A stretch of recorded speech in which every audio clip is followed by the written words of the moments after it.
Civil services prelims എക്സാമിന് ഇനി 100 ദിവസം മാത്രമാണ് ബാക്കി. സ്വാഭാവികമായും നിങ്ങൾക്ക് ടെൻഷൻ ഉണ്ടായിരിക്കാം. അവസാനത്തെ 100 ദിവസം ടെൻഷൻ ഒഴിവാക്കി എന്ത് ചെയ്യാൻ സാധിക്കും എന്ന് നോക്കി വരാം. And the most important one is that a vision without a plan remains always an illusion. നിങ്ങൾക്ക് ഒരുപക്ഷെ 365 ദിവസം ഉണ്ടായിരിക്കാം, 100 ദിവസം ഉണ്ടായിരിക്കാം, 150 ഉണ്ടായിരിക്കാം, ദശാബ്ദങ്ങൾ ഉണ്ടായിരിക്കാം. പക്ഷേ നിങ്ങളുടെ പക്കൽ കൃത്യമായ ഒരു ആസൂത്രണമില്ലാതെ, കൃത്യമായൊരു പ്ലാൻ ഇല്ലാതെ നിങ്ങൾ കാണുന്ന ലക്ഷ്യങ്ങളെല്ലാം വെറും സ്വപ്നം മാത്രമായി തുടരാം. അത്തരമൊരു സാഹചര്യം ഒരു കാരണവശാലും സംഭവിക്കാൻ പാടില്ല എന്നുള്ളതിന് വേണ്ടിയാണ് ആദ്യത്തെ ഓർമ്മപ്പെടുത്തൽ, കൃത്യമായ ഒരു സ്ട്രാറ്റജി ഉണ്ടായിരിക്കുക എന്നുള്ളത്. ഈ സ്ട്രാറ്റജി വളരെ എക്സിക്യൂട്ടബിൾ ആയ സ്ട്രാറ്റജി കൂടി ആയിരിക്കണം, പ്രാക്ടിക്കലായ സ്ട്രാറ്റജി ആയിരിക്കണം, ഡൂവബിൾ ആയിട്ടുള്ള സ്ട്രാറ്റജി ആയിരിക്കണം. ഒരു കാരണവശാലും ഒരു 500 പേജുള്ള പുസ്തകം 10 ദിവസം കൊണ്ട് തീർക്കുക എന്നുള്ള അപ്രായോഗികമായ പ്ലാൻ തയ്യാറാക്കാതിരിക്കുക. അതോടൊപ്പം നിങ്ങൾ തയ്യാറാക്കിയിരിക്കുന്ന പ്ലാൻ കൃത്യമായി സ്റ്റിക്ക് ഓൺ ചെയ്യാനുള്ള ശ്രമവും നിങ്ങളുടെ ഭാഗത്തു നിന്നുണ്ടായിരിക്കണം.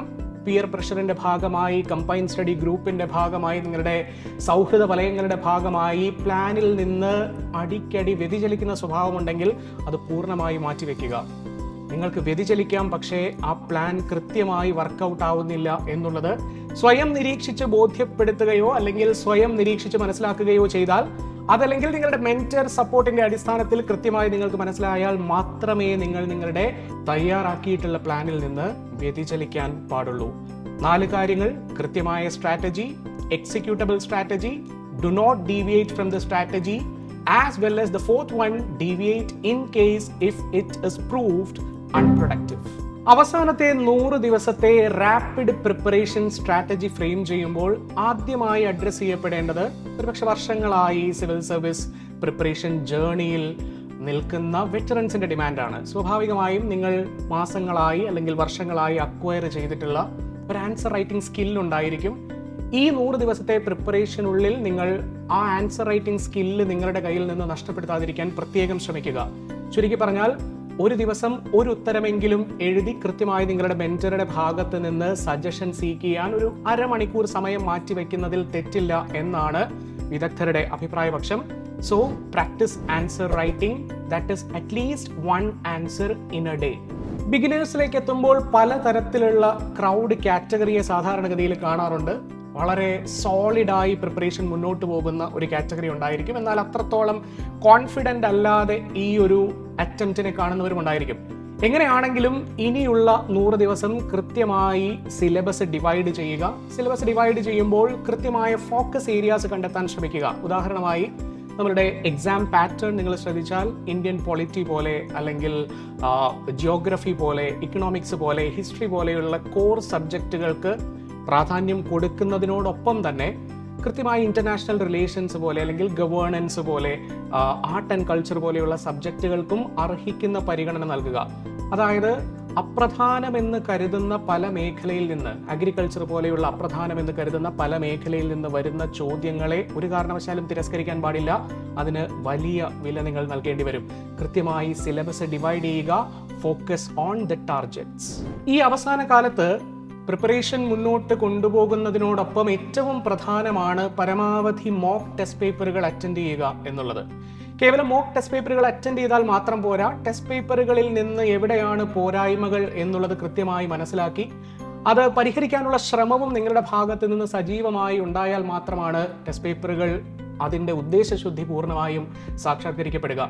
അതുകൂടാതെ എത്ര ക്വസ്റ്റ്യൻ നിങ്ങൾ കൃത്യമായി അറ്റംപ്റ്റ് ചെയ്യുന്നു, എത്ര നോളജ് ബേസ്ഡ് ഗസ് വർക്കൗട്ട് ചെയ്യുന്നു, ഏത് സ്ട്രാറ്റജി നിങ്ങൾക്ക് എക്സാമിനേഷൻ ഹാളിൽ പെർഫോം ചെയ്യാം എന്നുള്ളതിനെ സംബന്ധിച്ച് നിങ്ങൾക്ക് സമഗ്രമായ ഒരു അണ്ടർസ്റ്റാൻഡിങ് ലഭിക്കുക എന്നുള്ളതും ടെസ്റ്റ് പേപ്പറുകളിലൂടെ സാധ്യമാകുന്ന ഒരു കാര്യമാണ്. അപ്പോൾ ടെസ്റ്റ് പേപ്പറുകൾ യഥാർത്ഥത്തിൽ നിങ്ങളുടെ പരീക്ഷണശാലയാണ്. നിങ്ങൾക്ക് പരീക്ഷിക്കാൻ സാധിക്കുന്നതെല്ലാം തന്നെ പരമാവധി മോക്ക് ടെസ്റ്റ് പേപ്പറുകളിലൂടെ നിങ്ങൾ പരീക്ഷിക്കുക. നിങ്ങളെ സ്വയം തിരിച്ചറിയുക. ആ തിരിച്ചറിവിന്റെ അടിസ്ഥാനത്തിലായിരിക്കണം നിങ്ങൾ എല്ലാവരും എക്സാമിനേഷൻ ഹാളിലേക്ക് എത്തേണ്ടത്. സിലബസ് ഡിവിഷനെ സംബന്ധിച്ച് സ്വാഭാവികമായും എങ്ങനെ ഡിവൈഡ് ചെയ്യണം എന്നുള്ളതും മറ്റൊരു പ്രധാനപ്പെട്ട ചോദ്യമാണ്. ഓരോരുത്തരുടെയും കൺവീനിയൻസ് അനുസരിച്ച് ഒരുപക്ഷെ ഒരാൾക്ക് പൊളിറ്റി ഒരു ദിവസം മുഴുവൻ പഠിച്ചാൽ ലെവലേഷൻ പോലും ബോറടിക്കില്ല. മറ്റൊരു വ്യക്തിയെ സംബന്ധിച്ച് ഡിഫറെന്റ് കോമ്പിനേഷൻ ട്രൈ ഔട്ട് ചെയ്യേണ്ടി വരും. അത് നിങ്ങൾക്ക് വിടുക എന്നുള്ളത് മാത്രമാണ് ഇവിടെ ചെയ്യാൻ സാധിക്കുക. ഡിഫറെന്റ് കോമ്പിനേഷൻ വേണ്ടവർ അങ്ങനെ ട്രൈ ചെയ്യുക. അതല്ല സിംഗിൾ സബ്ജക്ട് സ്റ്റിക്ക് ഓൺ ചെയ്യണമെന്നുള്ളവർ അതുമായി മുന്നോട്ട് പോവുക. സിവിൽ സർവീസ് പ്രിപ്പറേഷൻ കാലഘട്ടത്തിൽ നിങ്ങൾ ശീലിച്ചിട്ടുള്ള ഒന്നായിരിക്കും കമ്പൈൻ സ്റ്റഡി പ്രാക്ടീസ് ചെയ്യുക എന്നുള്ളത്. കമ്പൈൻ സ്റ്റഡിയിൽ തെറ്റില്ല. കാരണം ഒരേ സമയം ഒരു ബ്രെയിൻ ചിന്തിക്കുന്ന കാര്യമായിരിക്കില്ല ഒരേ സമയം 5-6 ബ്രെയിൻ ഒരുമിച്ചിരുന്ന് ചിന്തിക്കുക. സ്വാഭാവികമായിട്ടും അത് നിങ്ങളുടെ പ്രിപ്പറേഷനെ എൻറിച്ച് ചെയ്യുമെന്നുള്ള കാര്യത്തിൽ സംശയമില്ല. പക്ഷെ പൂർണ്ണമായും റിലാക്സേഷൻ ഉള്ള ഒരു ഉപാധിയായി നിങ്ങളുടെ കമ്പൈൻ സ്റ്റഡി മാറരുത്. അതുകൊണ്ട് ഒരു ദിവസം കൃത്യമായ സമയം നിങ്ങൾക്ക് കമ്പൈൻ സ്റ്റഡിക്ക് വേണ്ടി അലോട്ട് ചെയ്യാം. കൃത്യമായിട്ടുള്ളൊരു ടൈം പീരീഡ് നിങ്ങൾക്ക് കമ്പൈൻ സ്റ്റഡിക്ക് വേണ്ടി അലോട്ട് ചെയ്യാൻ സാധിക്കും. അതിനപ്പുറത്തേക്ക് പരസ്പരം സംസാരിച്ച് റിലാക്സേഷനും എന്റർടൈൻമെന്റിനും ഒരു ഉപാധിയായി ഒരിക്കലും കമ്പൈൻ സ്റ്റഡിയെ കാണാതിരിക്കുക എന്നുള്ളത് കൂടി ഒരു ഓർമ്മപ്പെടുത്തലാണ്. അവസാന കാലത്ത് ഏറ്റവും കൂടുതൽ സംശയം ജനിപ്പിക്കാൻ സാധ്യതയുള്ള ഒരു മേഖലയാണ് കറണ്ട് അഫയേഴ്സ് എങ്ങനെ പ്രിപ്പയർ ചെയ്യണം, സമകാലിക സംഭവങ്ങൾ എങ്ങനെ പ്രിപ്പയർ ചെയ്യണം, അതിന്റെ പ്രിപ്പറേഷൻ ഏത് തരത്തിൽ നിങ്ങളുടെ എക്സാമിനേഷൻ സ്ട്രാറ്റജിയെ ബാധിക്കും എന്നുള്ളതിനെ സംബന്ധിച്ചുള്ള ഒരു ധാരണ ഉണ്ടാക്കിയെടുക്കുക എന്നുള്ളത്. വെറ്ററൻസ് ആണെങ്കിൽ, അതായത് 1-2 വർഷത്തിലധികമായി ഈ മേഖലയിൽ നിൽക്കുന്നവരാണ് എങ്കിൽ അവരുടെ കോർ സബ്ജക്റ്റുകൾ വളരെ സോളിഡ് ആയിരിക്കും, വളരെ ഒരു റോക്ക് സോളിഡ് അടിത്തറ അവർക്കുണ്ടായിരിക്കും എന്നുള്ളത് കൊണ്ട് തന്നെ കറണ്ട് അഫയേഴ്സിന് കുറച്ച് അധികം സമയം ഡിവോട്ട് ചെയ്തതിൽ തെറ്റില്ല. അതേസമയം ഒരു ബിഗിനർ ആസ്പിരന്റിനെ സംബന്ധിച്ച് കമ്പൈൻ സ്റ്റഡി ഗ്രൂപ്പിൽ വെറ്ററൻ ആസ്പിരൻസും ഉണ്ടായിരിക്കാം എന്നുള്ളതിനാൽ ചിലപ്പോൾ സ്വാഭാവികമായും കറണ്ട് അഫയേഴ്സിന് അമിതമായി സമയം ചെലവഴിക്കുക എന്നുള്ളൊരു ത്വര തോന്നാനുള്ള സാധ്യത വളരെ കൂടുതലാണ്. പക്ഷേ അത് അപകടമാണ് എന്നതാണ് വിദഗ്ധാഭിപ്രായം.